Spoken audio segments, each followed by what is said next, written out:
It was a chilly autumn evening, and a group of friends had gathered at the local mall, the Galleria, to relive their childhood memories. The main attraction for the evening was the mall's retro arcade, rumored to be haunted. As they walked through the bustling mall, they scoffed at the superstitions and stories they'd heard, determined to have a fun and spooky night. The Galleria was adorned with Halloween decorations, giving the mall an eerie atmosphere that matched the occasion. Inside the arcade, the neon lights and the cacophony of electronic beats and music transported them to a different era. It was a treasure trove of vintage video games and pinball machines. Amelia, the daredevil of the group, suggested they play a game of who can last the longest in the haunted arcade. Everyone chuckled and agreed.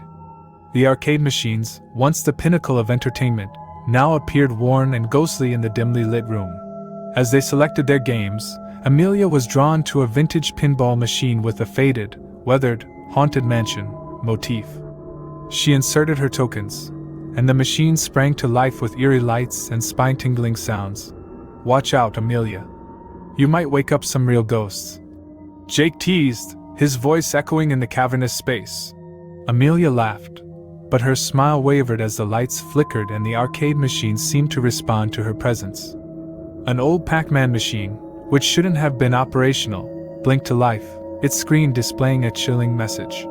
"You can't escape." Startled, Amelia stepped back from the pinball machine, and the lights dimmed once again. The group exchanged uneasy glances but continued playing, thinking it was just a spooky coincidence.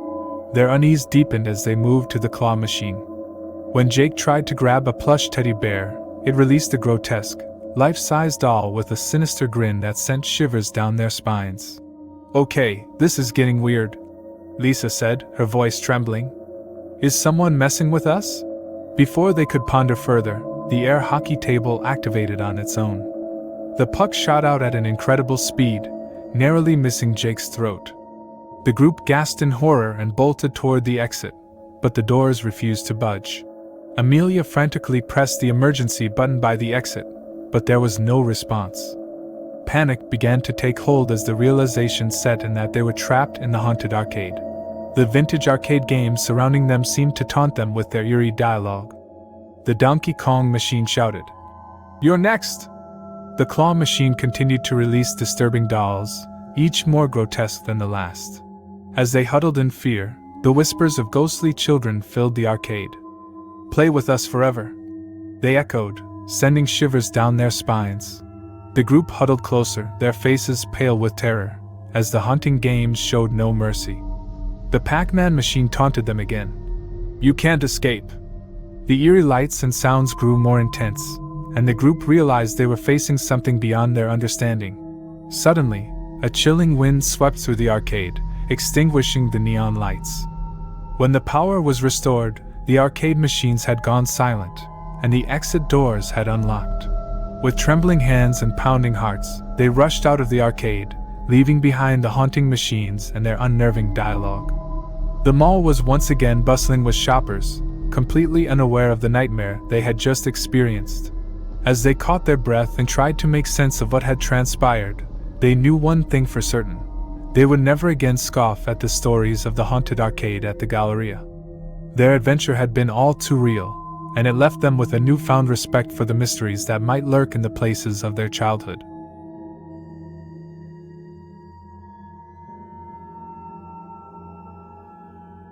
It was a brisk Saturday afternoon when Alex and Emma, a young couple, decided to spend their day at the newly opened mall in town.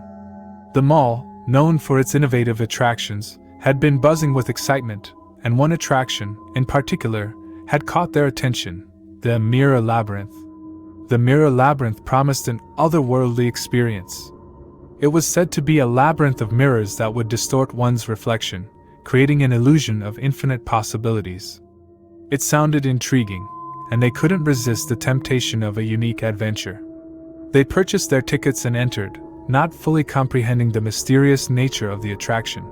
As they stepped into the Mirror Labyrinth, they were immediately disoriented by the endless reflections stretching in all directions. The mirrored walls created a kaleidoscope of their own images, distorting their reflections and creating an eerie and surreal environment. "Wow, this is incredible," Emma said, her voice filled with wonder. Alex nodded, equally amazed.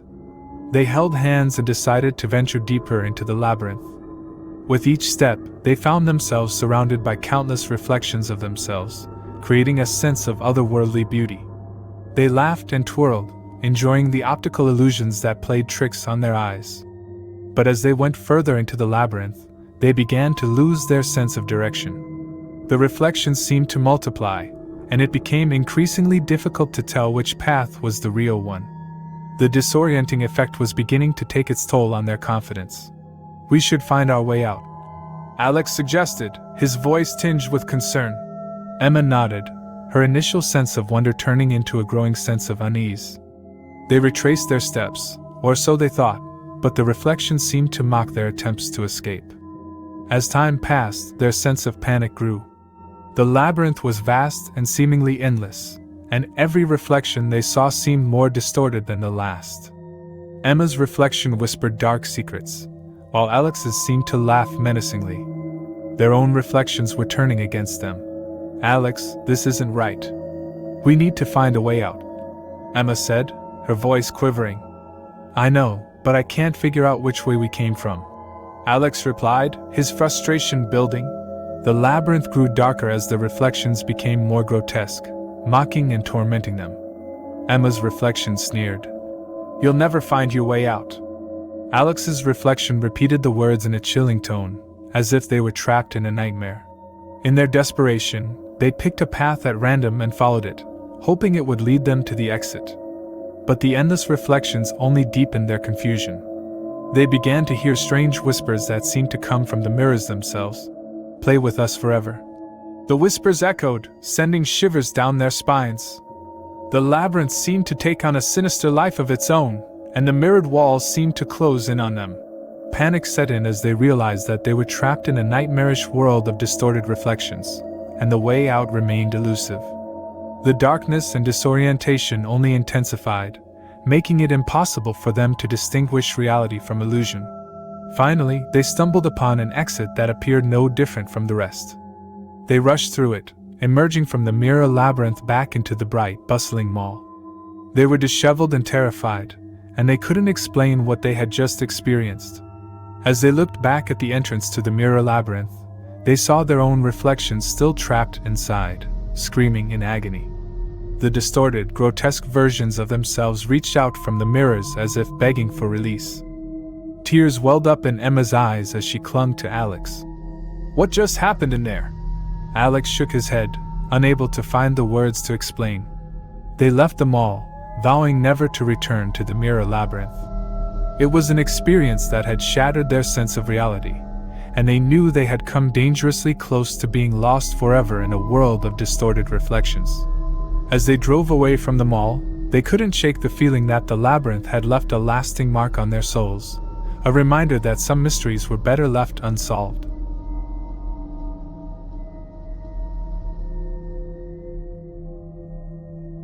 Amanda and her daughter, Lily, stepped into the mall, seeking comfort amidst the Christmas shopping frenzy. The bright lights and bustling shoppers made Lily's eyes sparkle with excitement. "Mom, can we visit the toy store?" she asked, tugging at Amanda's coat. Amanda glanced at her watch. They had plenty of time, so she agreed, and they made their way to a quiet corner of the mall where a charming, old-fashioned toy store stood. Its warm, inviting glow contrasted with the glaring neon lights of the other shops. The entrance bell chimed softly as they walked in. Wooden shelves were lined with a plethora of toys from a bygone era: porcelain dolls, vintage action figures, and wind-up tin cars. At the counter stood an elderly man with a crinkled face and a white beard, reminiscent of Santa Claus. "Hello, dears," the man said, his voice as warm as his smile. "I'm Mr. Jenkins, the owner of this little haven. You seem like the kind of customers who appreciate the classics." Amanda and Lily exchanged a curious glance and nodded. They strolled through the store, taking in the nostalgia that filled the air. It was the perfect place to find a unique Christmas gift for Lily. As they perused the aisles, Amanda couldn't help but notice the peculiar glint in Mr. Jenkins' eyes, as if he knew something they didn't. He approached them and leaned in, almost whispering, You know, we have a special collection downstairs, a hidden treasure, if you will. Only the true enthusiasts get to see it." Amanda's curiosity piqued, and she turned to Lily, who looked thrilled at the prospect of exploring something secret. With a nod, they agreed to visit the basement. Mr. Jenkins led them to a creaky staircase behind the counter. They descended into a dimly lit room filled with vintage toys. The old wooden shelves in the basement were even more packed with dolls, figurines, and action figures. It was as if they had stepped back in time. The door to the basement swung closed behind them with a metallic click. Amanda's heart skipped a beat as she turned to Mr. Jenkins, who now stood between them and the exit, his demeanor shifting from warm to unnerving. "What's going on?" Amanda demanded, her voice trembling. Mr. Jenkins' smile turned menacing as he locked the door. "You see, dears, you are about to become part of my collection, a part of this timeless place." Panic set in as Amanda and Lily rushed to the locked door. It wouldn't budge. "Let us out!" Amanda screamed, pounding on the heavy wood. Mr. Jenkins' voice came through a speaker near the ceiling, echoing throughout the room. "It's too late for that, my dears. You've come seeking our treasures, and now you will become one." As the chilling words left the speaker, the vintage toys on the shelves began to move. Dolls with porcelain faces twisted into sinister grins, while action figures slowly came to life, marching towards Amanda and Lily. The room darkened, and eerie music filled the air. The toys encircled them, closing in. Amanda and Lily huddled in the center, their hearts pounding, knowing they were trapped in a nightmarish collection from the past. In the dim basement, Mr. Jenkins' sinister laughter mixed with the haunting melodies, and the vintage toys began to dance around them, a nightmarish ballet of forgotten playthings. The room echoed with Amanda and Lily's screams as they became a part of Mr. Jenkins' collection, forever lost in the toy store that time forgot.